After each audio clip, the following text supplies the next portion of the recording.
Kate Maloney, first-year head coach of the Williams program, which just won its 8th title, 7th in a row. You spoke earlier to me about riding the wave. How'd you do that?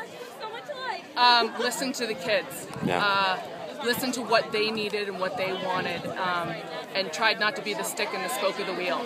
Right.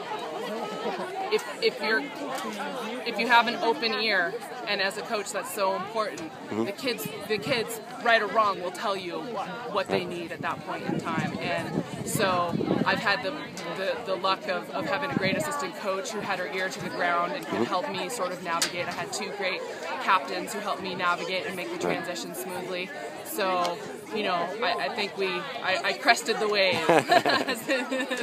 Well, and as I said before, obviously, the wave doesn't drive itself, and you need that kind of leadership for sure. What do you think you brought to Williams? I mean, obviously, an excitement to be a head coach. Yeah. Not to say that the people that were here before me, Justin Moore did an amazing job building this program. Brad did a great job, continuing the tradition. But it was time for me in my own development as a coach to be able to come and express my own voice. Right.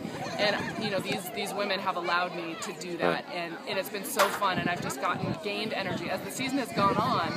You would think you would get tired and more tired and more tired, but I've just gained more and more energy from just the love that these women have for each other, and the love that they have for training, training hard and going fast. So. Right. What and how did the regatta unfold? I mean, obviously big wins in the heats for both crews, and then really a huge win in the 2V tight race. I would say in the 1V for a little bit there. Yeah. So how did the regatta unfold? How did you? Well, I'm not into games.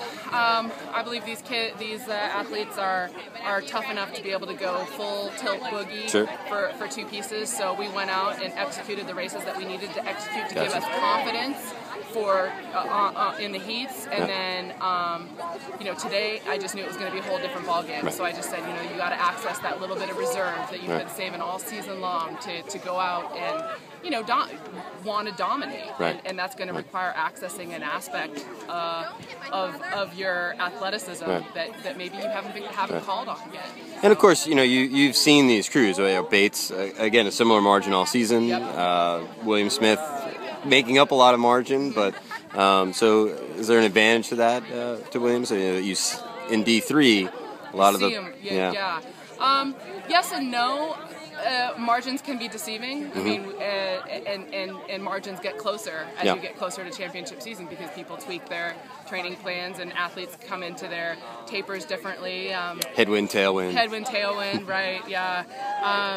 So yes, it's nice to see your opponents a couple of times, but one result doesn't really inform the next result. You got to be prepared. You got to be able to get up each time as if you have no information. And what did you tell these crews before they went out for these finals? There was obviously a lot of weight on them to continue the tradition. Yeah. Well, we had a team meeting a month or 2 ago where I said, don't wear that mantle. Don't do it, because all it's going to do is weigh you down and slow you down.